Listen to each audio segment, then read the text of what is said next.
The morning sun cast long shadows across the marble floors of Windermere Palace as Queen Consort Isabella prepared for what she believed would be an ordinary day. She had been married to King Edmund for 15 years, and, during that time, she had worked tirelessly to earn the respect and admiration of the people of Astoria. Her journey from a commoner to royalty had not been easy, but she had persevered through every challenge with grace and determination. Isabella came from humble beginnings in the countryside village of Millbrook. Her family owned a small bakery that had been passed down through generations. Her father, Thomas Hartwell, was a hard-working man who believed in treating everyone with respect regardless of their social standing. Her mother, Margaret, was known throughout the village for her kindness and charitable work. Isabella had two younger siblings, her brother James and sister Caroline, both of whom meant the world to her. Growing up, Isabella never imagined she would one day wear a crown. She spent her childhood helping in the family bakery, learning the importance of hard work and community service. Her parents instilled in her the values of compassion, humility, and loyalty to family.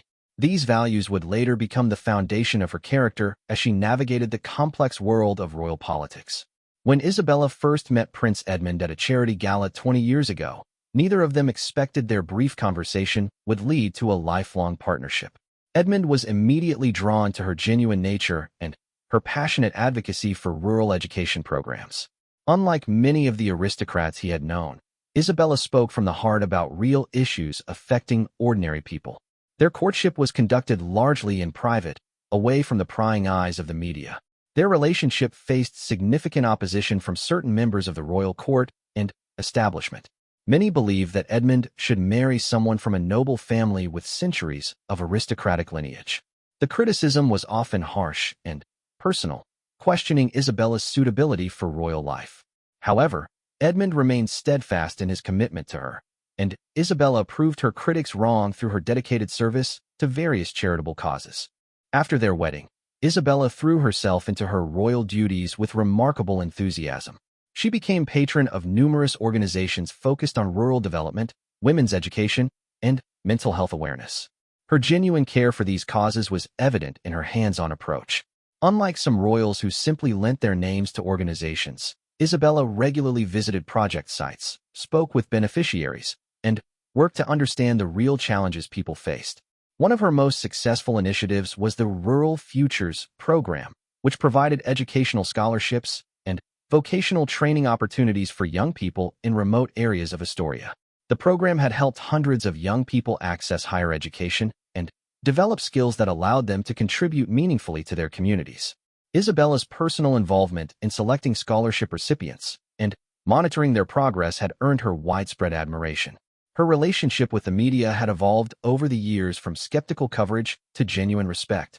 Journalists who initially questioned her background came to appreciate her authenticity and commitment to substantive work rather than superficial royal pageantry.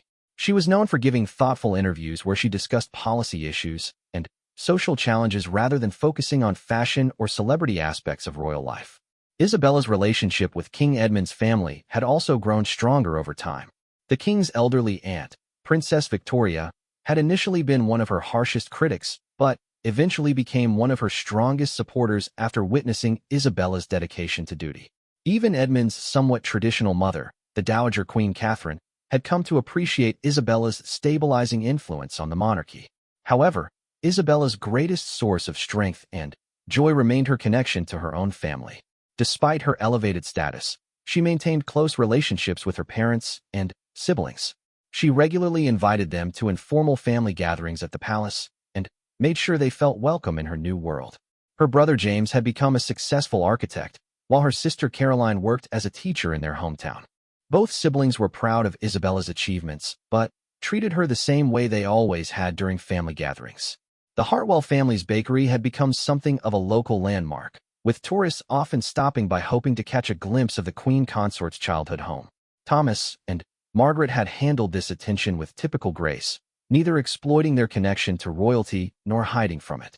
They continued to run their business as they always had, serving the community with the same dedication that had characterized their lives before their daughter married into royalty. Isabella often reflected on how her upbringing had prepared her for royal life in unexpected ways. The customer service skills she had learned in the bakery translated well to public engagements. Her experience helping her mother organize community events had given her excellent project management abilities. Most importantly, her parents' example of treating everyone with equal respect had shaped her approach to royal duties. As she stood in her private sitting room that morning, looking out at the palace gardens, Isabella felt a deep sense of satisfaction with the life she and Edmund had built together. They had weathered many storms and emerged stronger. The kingdom respected them as a team, and their marriage had become a symbol of how tradition and modernity could coexist successfully. She was reviewing her schedule for the week, which included visits to several schools participating in the Rural Futures program, when her private secretary, Lady Sarah Pemberton, knocked on the door. Lady Sarah had been with Isabella since the early days of her marriage and had become not just an efficient aide but a trusted friend and advisor. "Your Majesty," Lady Sarah said as she entered, "I'm afraid there's been an unusual development that requires your immediate attention." Isabella looked up from her papers, noting the concern in Lady Sarah's voice. In all their years working together, Lady Sarah had always maintained her composure, even during the most challenging situations. The fact that she seemed troubled was immediately concerning. "What's happened, Sarah?" Isabella asked, setting aside her schedule. "It concerns your family, Your Majesty," Lady Sarah replied carefully.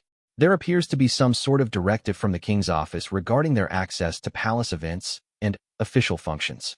Isabella felt a chill run down her spine. This was completely unexpected. Edmund had never shown any inclination to limit her family's involvement in their lives. In fact, he often spoke warmly of Thomas and Margaret and enjoyed James and Caroline's company during family gatherings. "I don't understand," Isabella said slowly. "What kind of directive?" Lady Sarah handed her a formal document bearing the royal seal. As Isabella read through it, her confusion turned to shock and, then, to a growing sense of betrayal. The document outlined new protocols that would effectively exclude the Hartwell family from most royal events, limit their access to palace grounds, and require special permission for any public appearances or statements related to their connection to the royal family. Isabella's hands trembled as she finished reading the document. The implications were staggering.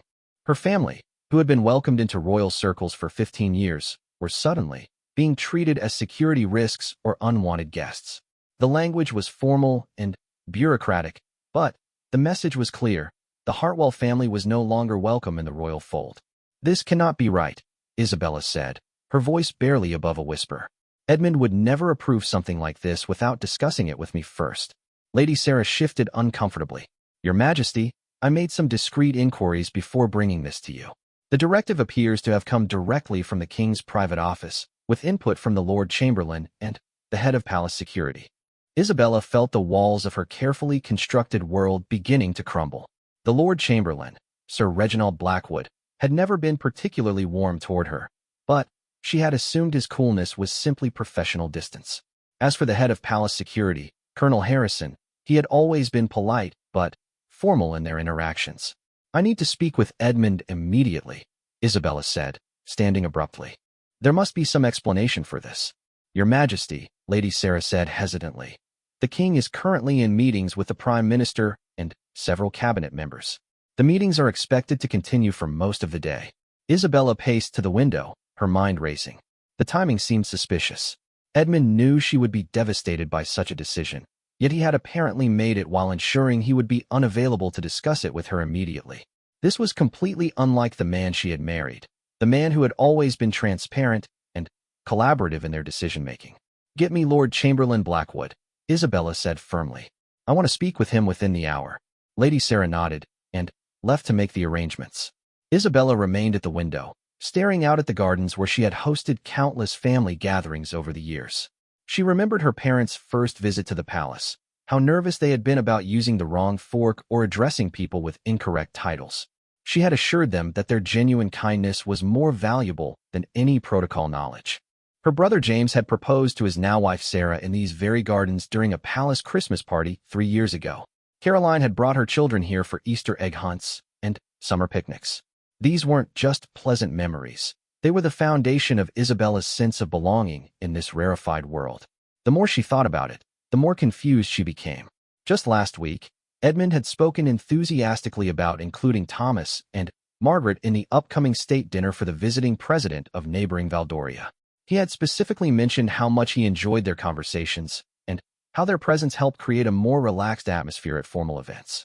An hour later, Lord Chamberlain Blackwood arrived at her sitting room.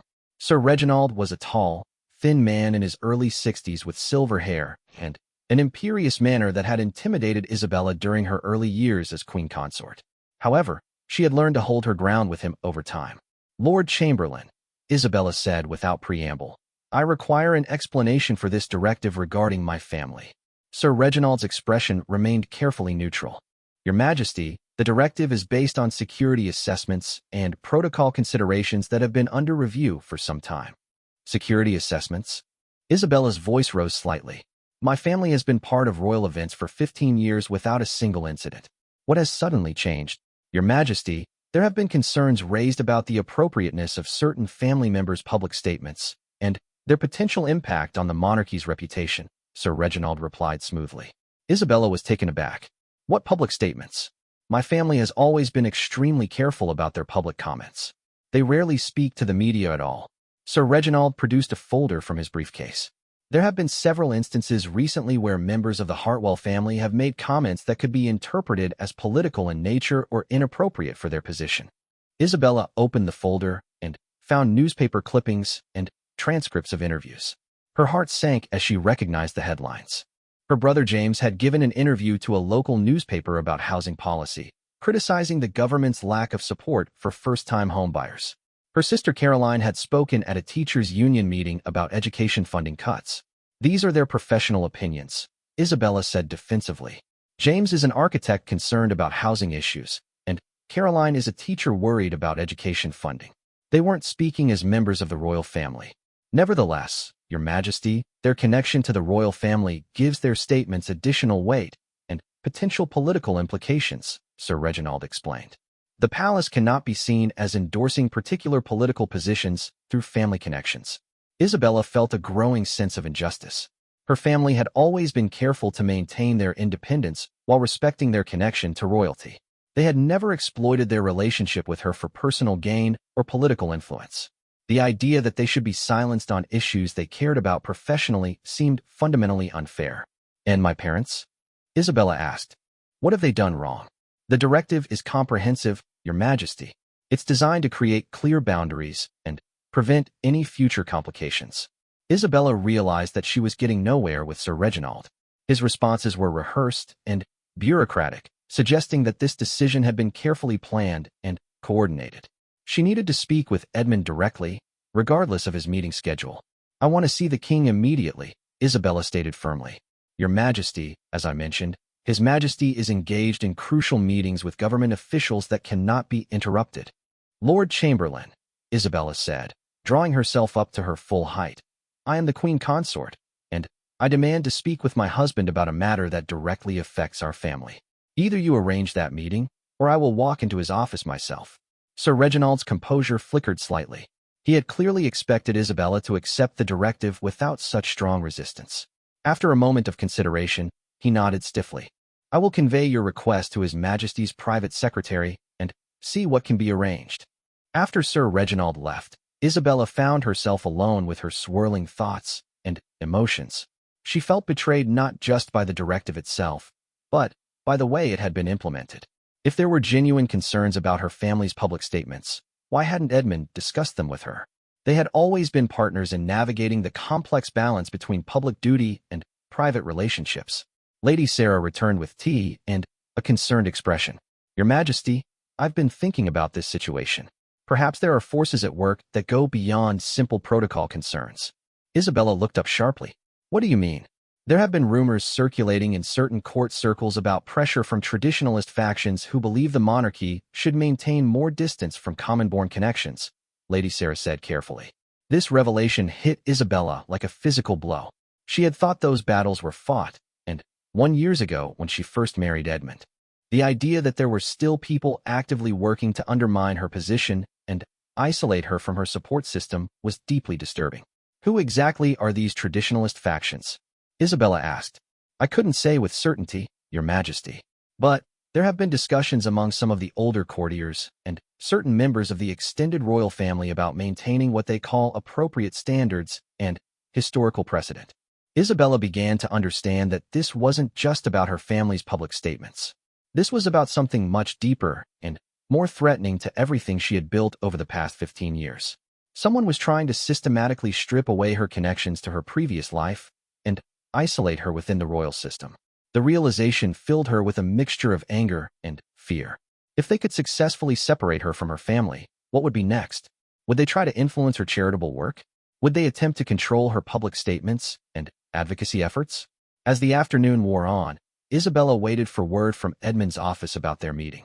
She tried to focus on routine correspondence, but her concentration was shattered. Every few minutes, she found herself reading through the directive again, hoping she had misunderstood something or that there was some reasonable explanation she had missed. Finally, as evening approached, Lady Sarah returned with news from the king's office. "Your Majesty, I'm afraid His Majesty's meetings have run longer than expected. His private secretary suggests that you might be able to speak with him tomorrow morning." Isabella stood up abruptly, her patience finally exhausted. "Tomorrow morning? This is unacceptable. I'm going to find him myself." Isabella walked briskly through the palace corridors, her heels clicking against the polished marble floors. She had spent enough years in this building to know every shortcut and back passage.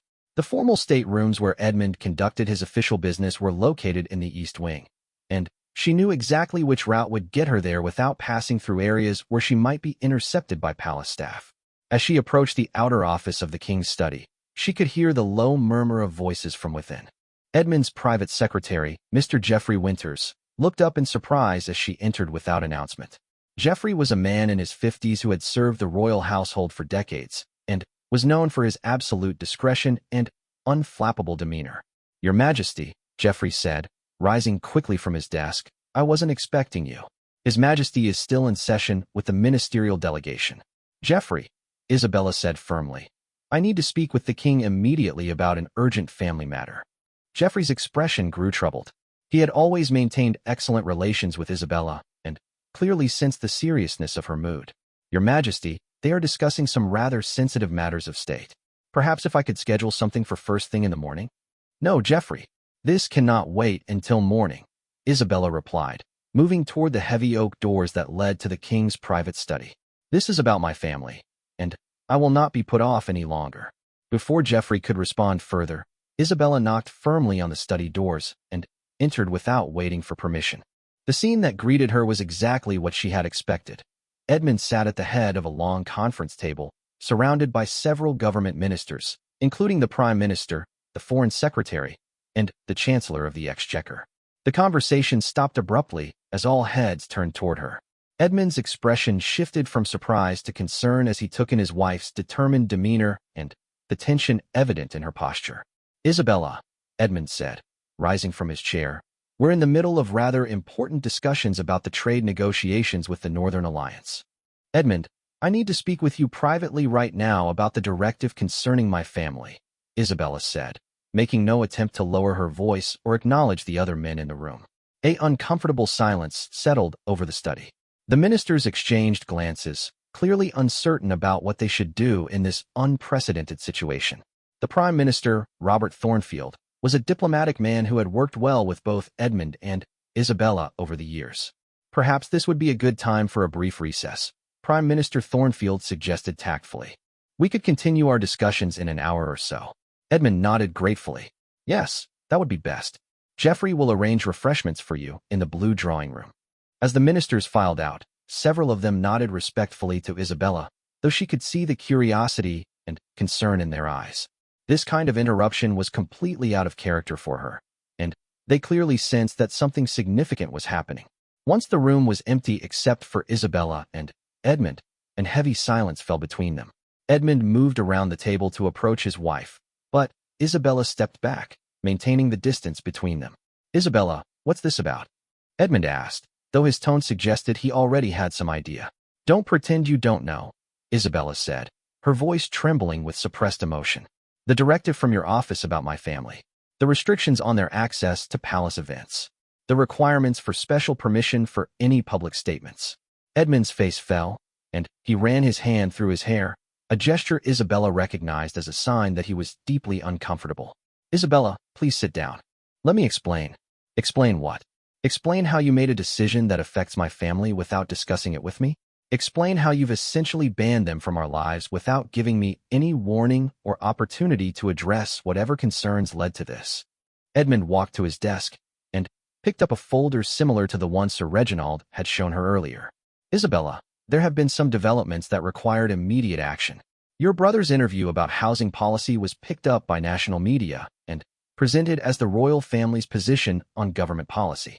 Your sister's comments at the teachers' union meeting have been interpreted by opposition politicians as royal endorsement of their criticism of education funding. Isabella felt a surge of anger. So you're telling me that my family should remain silent on issues they care about professionally because of their connection to me? That they should sacrifice their careers and their principles because I married you? It's not that simple, Isabella, Edmund said, his voice taking on a firmer tone. The monarchy has to remain politically neutral. When your family members make public statements that can be interpreted as political, it compromises that neutrality. Then, why didn't you discuss this with me before making such a drastic decision? Isabella demanded. We could have worked out guidelines or found a way to address the concerns without completely cutting them out of our lives. Edmund was quiet for a long moment, and when he finally spoke, his voice was barely audible. Because I knew you would fight it, and I knew that if I gave you the opportunity to argue against it, you would probably convince me to find an alternative. But, Isabella, the pressure from the Palace Council and the government has been intense. There are people who believe your family's continued prominent presence is becoming a liability for the monarchy. Isabella felt as though the ground had shifted beneath her feet. This wasn't just about her family's public statements. This was about people who wanted to isolate her and strip away her support system. Who exactly is applying this pressure, Edmund? Edmund hesitated, clearly uncomfortable with the direction the conversation was taking. There are concerns from various quarters. Some members of the Privy Council, certain government ministers, and, yes, some members of our own extended family. Your family, Isabella said flatly. Your cousins and aunts who never really accepted me in the first place. Isabella, that's not fair. Most of my family has come to respect and appreciate you over the years. But not all of them, Isabella pressed. And they found allies among the government ministers and court officials who think a commoner queen consort is somehow damaging to the monarchy's reputation. Edmund's silence was confirmation enough. Isabella felt a deep sense of betrayal wash over her. The man she had trusted with her heart, her future, and her identity had allowed others to manipulate him into isolating her from the people who had shaped her into the person he claimed to love. Edmund, for 15 years I have dedicated my life to this role. I have worked harder than anyone to prove myself worthy of the trust the people of Astoria have placed in me. I have given up privacy, normal friendships, and countless personal freedoms to serve this monarchy. And now you're telling me that I must also give up my family.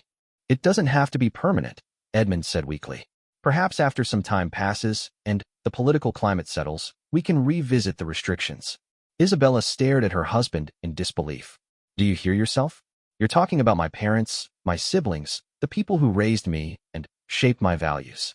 You're talking about them as though there's some sort of political problem to be managed rather than the family members who have supported both of us throughout our marriage.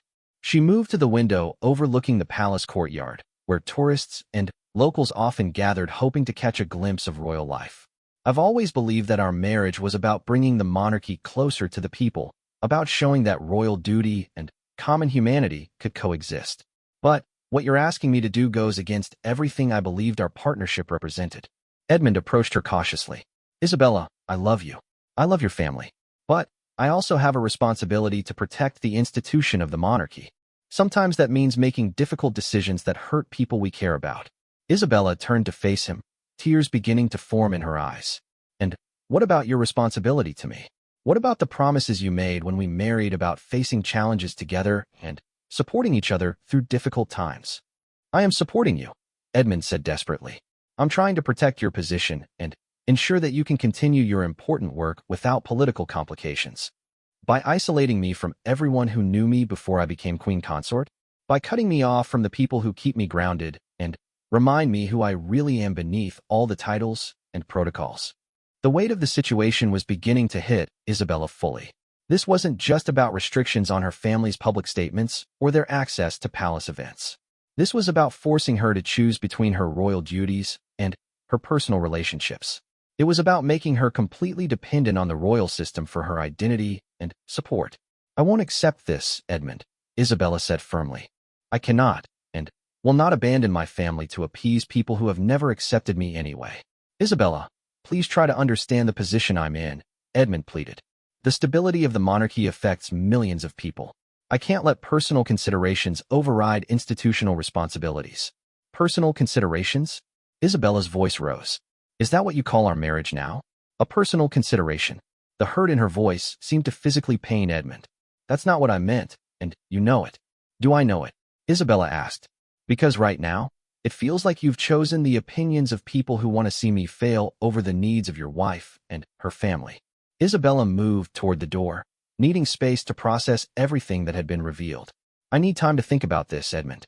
I need to decide what I'm willing to sacrifice and what I'm not." As she reached for the door handle, Edmund called out to her, "Isabella, please don't do anything rash. Whatever we decide, we need to think about the broader implications." Isabella paused without turning around. "The broader implications were exactly what I was thinking about, Edmund. The implications for our marriage, for my relationship with my family, and for what kind of queen consort I'm willing to be." She left the study, closing the door firmly behind her, leaving Edmund alone with the weight of his decision and its consequences. Isabella walked through the palace corridors in a daze, her mind reeling from the confrontation with Edmund. Palace staff who passed her in the hallways noticed her distressed state, but maintained their professional composure, offering respectful nods while clearly sensing that something serious had occurred. Word would undoubtedly spread quickly through the palace grapevine that the queen consort appeared deeply upset after meeting with the king. She found herself heading toward the palace's east garden, a more private area that she often used for quiet reflection. The evening air was cool, and the garden was illuminated by strategically placed lights that created a peaceful atmosphere.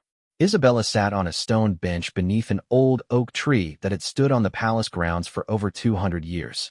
As she sat in the gathering darkness, Isabella's phone buzzed with a text message from her sister Caroline.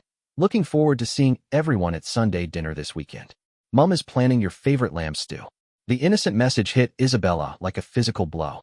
How could she explain to her family that they were no longer welcome at the palace? How could she tell them that their connection to her had become a liability?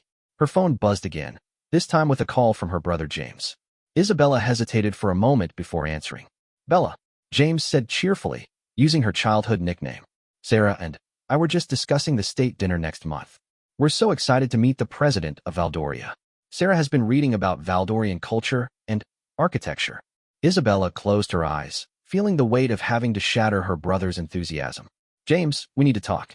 There have been some changes regarding family participation in palace events." The silence on the other end of the line was telling. James knew his sister well enough to recognize the tone that meant serious trouble. "What kind of changes?" James asked carefully. Isabella found herself unable to speak for a moment, overwhelmed by the enormity of what she had to explain. "James, there have been concerns raised about family members making public statements that might be interpreted as political positions of the royal family." "Are you talking about my interview about housing policy?" James asked, his voice taking on an edge of defensiveness. "Bella, I was very careful to speak only as an architect and private citizen. I never mentioned my connection to you or the royal family." "I know you were careful, James. But, apparently, the fact that you're my brother gives your words additional weight, and political implications that the palace feels creates complications for the monarchy's political neutrality." James was quiet for a long moment before responding. "So what exactly are you telling me, Bella?" Isabella felt tears beginning to form as she struggled to find the words. "I'm telling you that there have been new restrictions put in place regarding family access to palace events and any public statements or media interactions." "Restrictions put in place by whom?" James asked, though his tone suggested he already suspected the answer. "The directive came from Edmund's office, with input from the Lord Chamberlain and palace security." "And you agreed to this?" James asked, his voice containing a mixture of hurt and disbelief. "I had no knowledge of it until this morning," Isabella said quickly. "James, I would never agree to cut you and Caroline and Mum and Dad out of our lives. This decision was made without my input or consent." "But Edmund made it anyway," James said flatly. Isabella couldn't respond immediately because the simple truth was devastating. Her husband had made a decision that fundamentally affected her most important relationships without considering her feelings or giving her an opportunity to find an alternative solution. "James, I'm going to fight this," Isabella said finally. "I'm not going to accept being isolated from my family to appease people who want to see me fail." "What people, Bella? Who exactly is behind this?" Isabella realized that she didn't have a complete answer to that question. Edmund had mentioned pressure from the Privy Council, government ministers, and members of the extended royal family, but he had been vague about specific individuals or groups. "I don't know all the details yet," Isabella admitted, "but I'm going to find out, and I'm going to make sure this decision is reversed." After ending the call with James, Isabella remained in the garden, trying to process the full scope of what was happening. This wasn't just an administrative decision about protocol and media management. This was a coordinated effort to fundamentally alter her position within the royal family and her connection to her previous life. Her phone rang again, this time showing Lady Sarah's number. "Your Majesty, I'm sorry to disturb you, but there have been some developments that you should know about." "What developments?" Isabella asked wearily. "I've been making some discreet inquiries among palace staff and contacts in the media. It appears that there may have been some orchestrated efforts to highlight your family's public statements and present them as problematic for the monarchy." Isabella felt a chill run down her spine. "What do you mean by orchestrated efforts?" "Someone has been collecting and distributing information about your family's media appearances and professional activities to key decision-makers within the palace and government. The information has been presented in a way that emphasizes potential political complications while downplaying the careful way your family has maintained appropriate boundaries." Isabella realized that this confirmed her suspicions about the systematic nature of what was happening. Someone had been actively working to undermine her family's position and create justification for their exclusion. "Do you have any idea who might be behind this?" Isabella asked. "I cannot say with certainty, Your Majesty, but the information appears to have been compiled with insider knowledge of palace protocols and media relations. This suggests involvement from someone within the royal household or court circles." Isabella felt a growing sense of anger and determination. If someone was actively working to sabotage her relationships and isolate her within the royal system, she needed to identify them and counter their efforts. "Sarah, I want you to continue your inquiries, but please be very careful. If someone is willing to go to these lengths to undermine my position, they might also be willing to retaliate against people who are helping me." "Of course, Your Majesty. There's one other thing you should know. I've heard rumors that there may be a plan to announce the new restrictions publicly, possibly framing them as a modernization of royal protocols to ensure political neutrality." Isabella realized that this would be the final step in isolating her from her family. Once the restrictions were publicly announced and justified as necessary for the monarchy's political neutrality, it would be extremely difficult to reverse them without appearing to compromise royal independence. "When is this announcement supposed to happen?" Isabella asked urgently.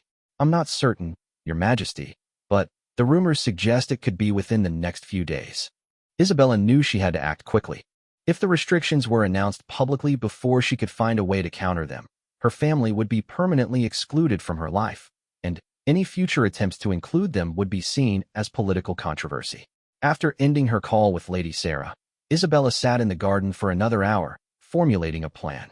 She needed to identify who was behind the campaign against her family, understand their motivations, and find a way to expose their efforts before the restrictions could be made public. As she finally rose from the bench and headed back toward the palace, Isabella felt a mixture of determination and apprehension. The next few days would determine not just her family's future relationship with the royal household, but also her own identity and position as queen consort. Walking back through the palace corridors, Isabella noticed that the staff members she encountered seemed more subdued than usual. Word had clearly spread about the tension between her and Edmund, and everyone was uncertain about what it meant for the stability of the royal household. As she reached her private quarters, Isabella found a note that had been slipped under her door. The message was written on expensive stationery in elegant handwriting. "Your Majesty, there are those who believe the monarchy is stronger when it maintains appropriate distance from common influences. Some changes, while difficult, serve the greater good of the institution. A concerned friend." Isabella stared at the anonymous note, realizing that whoever was behind the campaign against her family was confident enough to communicate directly with her. The tone was polite but threatening, suggesting that resistance to their agenda would be futile. Rather than intimidating her, however, the note only strengthened Isabella's resolve. Someone was trying to systematically dismantle everything she had built over 15 years of marriage, and she was not going to let them succeed without a fight. Isabella placed the note in her personal safe, knowing that she would need evidence of the campaign against her family when she eventually confronted those responsible. Tomorrow, she would begin her own investigation into who was behind this effort and how she could counter it before her family was permanently excluded from her life. As she prepared for bed, Isabella realized that the next few days would test everything she had learned about navigating royal politics and protecting what mattered most to her.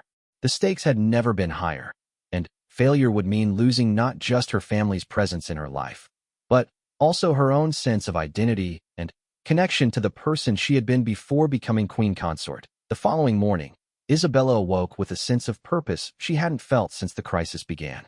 She had spent much of the night planning her approach to uncovering the truth behind the campaign against her family.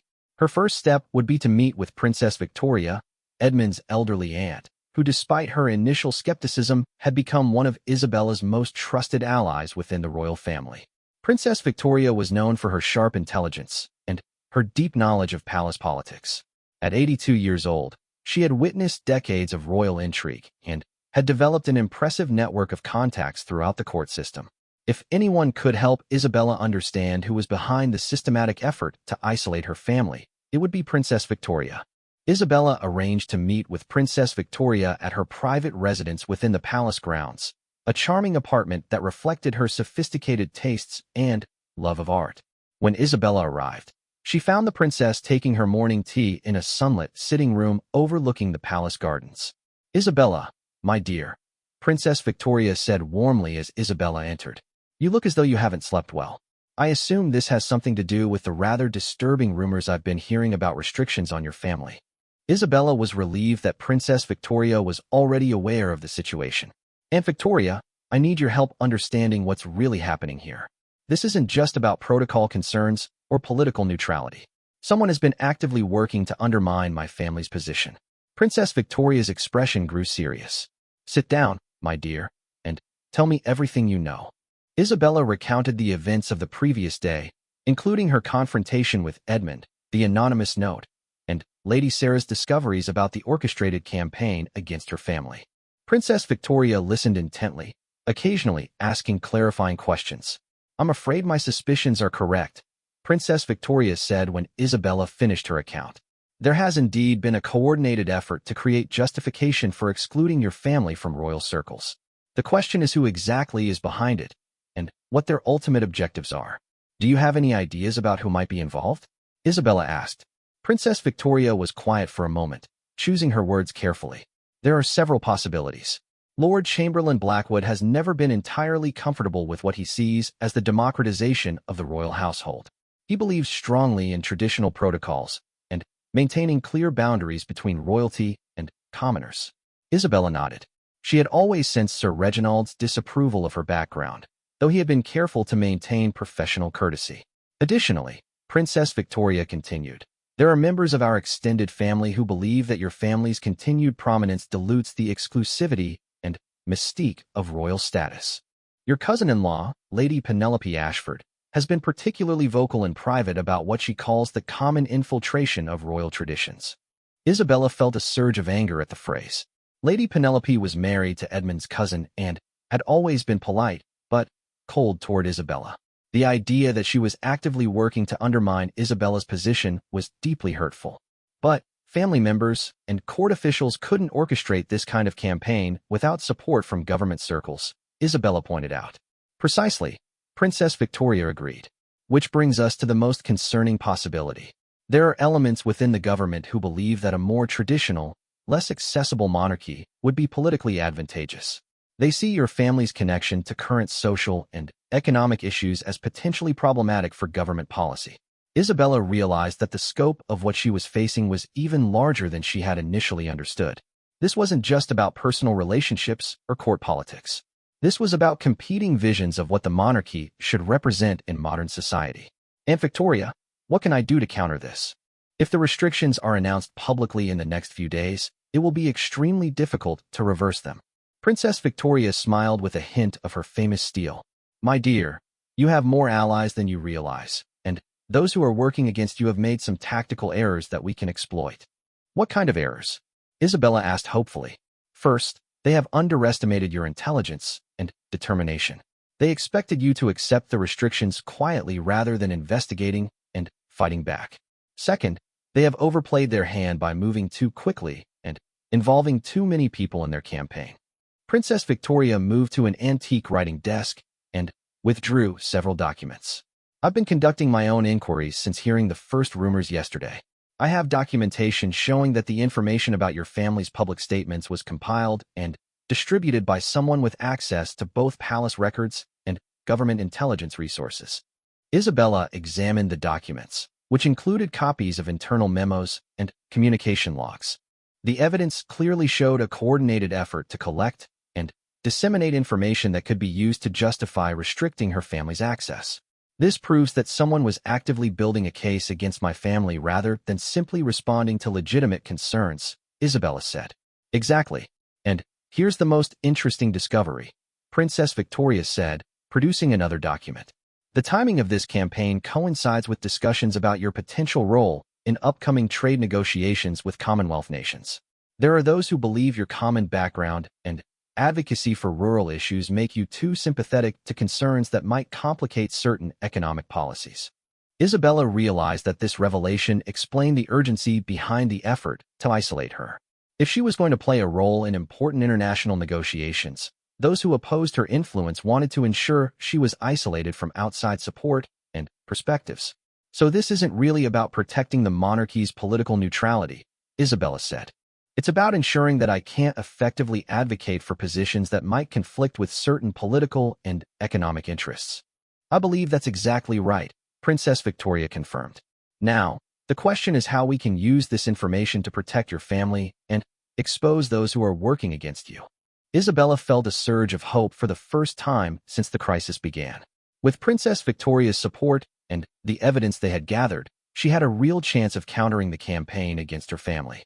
What do you suggest as our next step? Isabella asked. We need to confront Edmund with this evidence and make it clear that he has been manipulated into making decisions that serve others' interests rather than the genuine needs of the monarchy, Princess Victoria said. We also need to identify and neutralize the specific individuals who are behind this campaign. Isabella nodded, feeling her confidence returning. And if Edmund refuses to reverse the restrictions? Princess Victoria's expression grew determined. Then, we make the evidence public and let the people of Astoria decide whether they want a monarchy that is influenced by shadowy political interests or one that maintains its independence and accessibility. That afternoon, Isabella requested another meeting with Edmund, this time armed with the evidence Princess Victoria had helped her gather. When she entered his study, Edmund looked haggard and conflicted, suggesting that he was struggling with the decisions he had made. Edmund, I have information that I believe will change your understanding of what's really happening here, Isabella said without preamble, placing the documents on his desk. As Edmund reviewed the evidence, Isabella watched his expression change from confusion to concern to anger. The documentation clearly showed that he had been manipulated into making decisions based on incomplete and biased information. Isabella, I had no idea the extent to which others were orchestrating this situation, Edmund said finally. I thought I was responding to legitimate concerns about political neutrality.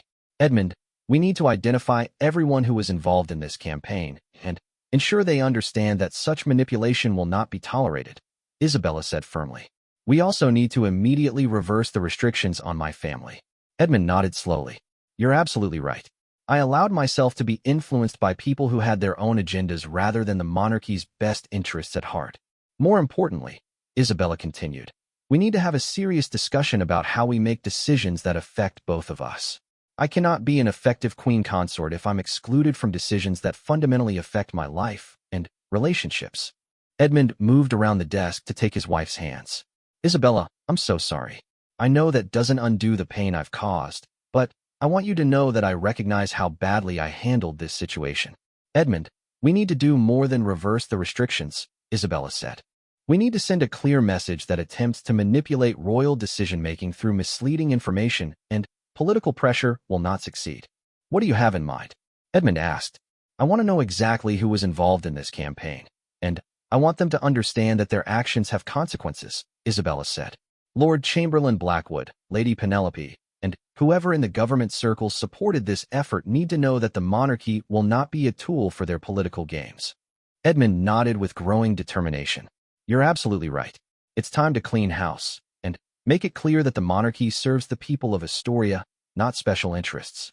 Over the next several hours, Isabella and Edmund worked together to identify all those who had been involved in the campaign against her family.